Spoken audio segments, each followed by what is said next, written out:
वाले समय में किस प्रकार से आप लोग को जाकर अपने बेहतर प्रदर्शन करना है, कैसे जाकर आपको अपने क्षेत्र में अच्छे ढंग से काम करना है और विभाग में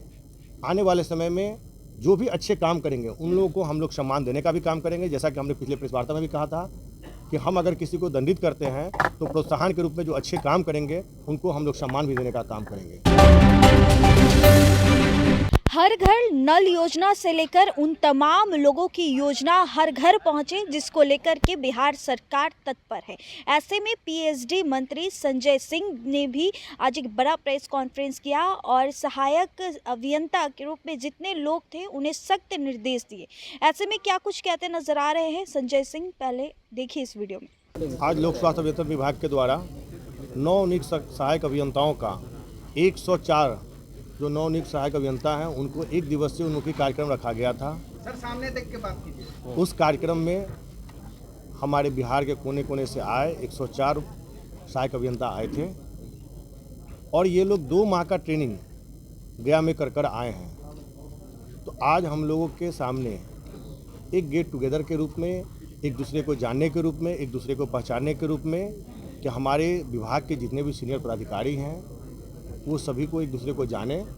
इसके लिए आज हम लोगों ने एक उन्मुखी कार्यक्रम के तहत आज एक कार्यक्रम रखा था। इस कार्यक्रम में सबसे महत्वपूर्ण बात ये रही कि हमारे बिहार के लोकप्रिय माननीय मुख्यमंत्री नीतीश कुमार जी का जो 35% जो महिलाओं का आरक्षण देने की बात उन्होंने कही है, निश्चित रूप से लोक स्वास्थ्य अभियंत्रण विभाग ने उसको ध्यान में रखते हुए आज उस भागीदारी को भी निभाया है और महिलाओं की संख्या उतने से ज़्यादा संख्या हमारे 104 जो सहायक अभियंता हैं उन लोगों में है। तो कहीं ना कहीं हमारे पांचों दल के जो नेता हैं, हमारे यशस्वी प्रधानमंत्री जी, हमारे माननीय मुख्यमंत्री जी, हमारे आदरणीय श्री चिराग पासवान जी, आदरणीय उपेंद्र कुशवाहा जी, आदरणीय जीतन राम मांझी जी, इन लोग का जो संकल्प के साथ एनडीए का जो सरकार में जो चौमुखी विकास की बात कही जा रही है और हर एक मंच से हमारे माननीय मुख्यमंत्री जी का जो हर घर नल और हर घर शुद्ध जल का जो सपना है, उस सपना को साकार करने के लिए अब हमारे 104 जो सहायक अभियंता हैं वो अपना योगदान फील्ड में देंगे। और आज के कार्यशाला में उनको बताया गया है कि किस प्रकार से कार्य करना है। हमारे विभाग के सभी पदाधिकारियों ने भी उन लोगों को बताने का काम किया है कि आने वाले समय में किस प्रकार से आप लोग को जाकर अपने बेहतर प्रदर्शन करना है, कैसे जाकर आपको अपने क्षेत्र में अच्छे ढंग से काम करना है और विभाग में आने वाले समय में जो भी अच्छे काम करेंगे उन लोगों को हम लोग सम्मान देने का भी काम करेंगे। जैसा कि हमने पिछले प्रेस वार्ता में भी कहा था कि हम अगर किसी को दंडित करते हैं तो प्रोत्साहन के रूप में जो अच्छे काम करेंगे उनको हम लोग सम्मान भी देने का काम करेंगे। इसी के आलोक में आज का कार्यक्रम रखा गया था। तो कहीं ना कहीं आज के इस कार्यक्रम से हमारे तमाम जो सहायक अभियंता हैं उनको कल से जाकर अपना वो पदभार ग्रहण करेंगे और अपना कार्य शुरू करेंगे और हमारी शुभकामना उनके साथ है कि आप जाएं और आपके उज्जवल भविष्य की कामना हम करते हैं कि आप दिन दुगना रात चौगुना तरक्की करें और आगे बढ़ें। अच्छा, पिछले महीने जो आपने समीक्षा बैठक की थी उसमें आपने कहा था कि जो काम ठीक से नहीं कर रहे हैं या जिनके काम में गड़बड़ी पाई जाएगी, ऐसी कई एजेंसीज हैं जिनको नोटिस भी किया गया था या कई जगह पर काम खराब होता है या भ्रष्टाचार की बात होती है, ऐसे कुछ लोगों को चिन्हित किया गया, कार्रवाई होगी? सर मैं आंसर कर दूँ। निश्चित रूप से अभी जो है सभी जगह पर जो हम लोगों ने कहा था 1 माह का हमने समय दिया था, तो हो गया, अभी 20 दिन हुए हैं। आप देख लेंगे अभी 20 दिन हुए हैं, उसमें 10 दिन समय और बचे हुए हैं। 1 माह के बाद हमने कहा था, तो 1 माह जैसे ही पूर्ण होता है उसके बाद विभाग चारों जोन से अपना रिपोर्ट मांगने का काम हम लोग करेंगे। उस रिपोर्ट के आधार पर हमने 2 बातें कही थी, एक तो बिजली का और दूसरा कि जो भी ठेकेदार अपने कार्य को पूर्ण रूप से नहीं करते हैं और अच्छे ढंग से नहीं करते, अच्छे क्वालिटी में नहीं करते हैं, जिनका काम अधूरा है, जिनका काम बंद है, उनके ऊपर मैं पुनः कह रहा हूं कि आने वाले समय में जैसे ही 1 माह पूर्ण होगा और उसके बाद जो रिपोर्ट आएगी और उसमें जो लोग भी दोषी पाए जाएंगे उन पर निश्चित रूप से कार्रवाई की जाएगी। मैं आपको विश्वास दिलाता हूँ। मंत्री जी, कई इलाका है पटना के भी, वहाँ भी पानी प्रदूषित मिल रहा है, पीने को मजबूर है, उससे यह जो शहर का क्षेत्र है उस शहरी क्षेत्र में हम लोग नहीं देखते हैं। शहरी क्षेत्र के अलावा जो हमारा है वो ग्रामीण क्षेत्र है। आप अगर ग्रामीण क्षेत्र में कहीं भी बताएंगे तो हम आपको बताएंगे कि हमारे जो मुख्य अभियंता हैं पटना के, उनके साथ हमने 2 दिन पहले ही हमने बैठक किया था और 2 दिन पहले उन्होंने पूरा बताया है कि हमारे यहाँ जो भी है CGRC के तहत जितने भी कंप्लेन थे वो हम सभी का निष्पादन कर चुके हैं और कहीं भी कोई शिकायत बचा नहीं है। अच्छा, एक सवाल ये है सर कि जिस तरह से गांव में लोग अभी से पूरे बिहार भर में बोरिंग कराते हैं, अपने घर में करा लेते हैं, इसको लेकर अन्य राज्यों में एक अलग नियम है, परमिशन लेना पड़ता है। अपने बिहार में नहीं है कि यहाँ भी आने वाले समय पानी का शॉर्टेज रहता है गर्मी में, तो क्या ऐसा नियम लाने के बाद में विभाग विचार कर रहा है?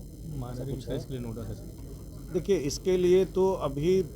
आप जो बता रहे हैं, इसके लिए एक बैठक जो पिछले बार हुई दूसरे राज्यों के आपने जो उल्लेख किया है, तो आने वाले समय में निश्चित रूप से हम अपने विभाग का भी बनाकर और जो सामने जो कैबिनेट की बैठक होती है उसमें हम लोग से जो मांगा जाएगा तो निश्चित रूप से हम भी अपने विभाग से देने का काम करेंगे। तो जल स्तर घट के लगातार उस पर सवाल किए जा रहे हैं, उसको कैसे देख रहे हैं आप? उसके लिए भी कुछ देखिए, जहाँ जल स्तर घट रही है और जहाँ पानी का दिक्कत हो रही है, वहाँ पे जिस जिलों में ये परेशानियाँ आ रही है वहाँ पे हम लोग सरफेस वाटर प्लांट के द्वारा उस जिला में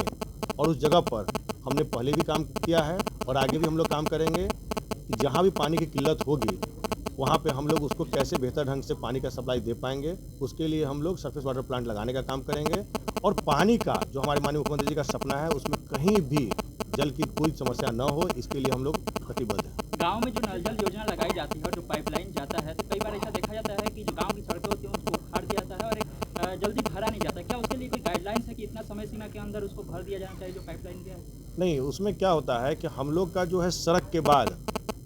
एक निर्धारित है कि 3 मीटर के बाद ही उसका गड्ढा होना है, लेकिन जहाँ रोड जो है सड़कें बहुत छोटी हैं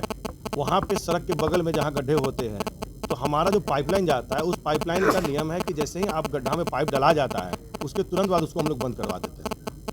मंत्री जी, आप कुछ दिन पहले आपको देखा गया था, डायरेक्ट आप शिकायत जो है वो सुन रहे थे, लेकिन अब जमीनी जो हकीकत है वो जानने के लिए टीम गठन कब से करेंगे? देखिए, हमारे यहाँ जो CGRC का जो पोर्टल है ना, उस पोर्टल में देखने की ज़रूरत नहीं है। आप भी अगर चाहेंगे तो हमारा उस पर टोल फ्री नंबर दिया हुआ है, हमारा वेबसाइट दिया हुआ है, हमारा CGRC का पूरा डिटेल्स दिया हुआ है। आप सभी पत्रकार बंधु भी हैं, आप उसको बहुत अच्छे ढंग से देख सकते हैं कि हमारे हर एक जगह से जो भी शिकायत आ रही है उसका कैसे हम लोग निष्पादन करते हैं, कितने हमारे यहाँ लंबित हैं, कितने हो चुके हैं। ये कोई भी बिहार का एक एक आम आदमी नागरिक जो है वो उसको बखूबी देख सकता है। आप भी उसको देख सकते हैं। हमारे जो CGRC का जितने भी रिपोर्ट थे, जितने भी बंद मतलब कंप्लेन थे, उस सभी को हम लोग निष्पादन करते जा रहे हैं। ग्रामीण स्तर पे सभी लोग पोर्टल नहीं देख सकते ना, आपकी टीम भी वहाँ जाए, वहाँ इन्वेस्टिगेशन करे। इसी के लिए हमारा जो 30 लोगों का कॉल सेंटर है, उस कॉल सेंटर का एक मुख्य कारण यही है कि उस कॉल सेंटर के द्वारा जिनका भी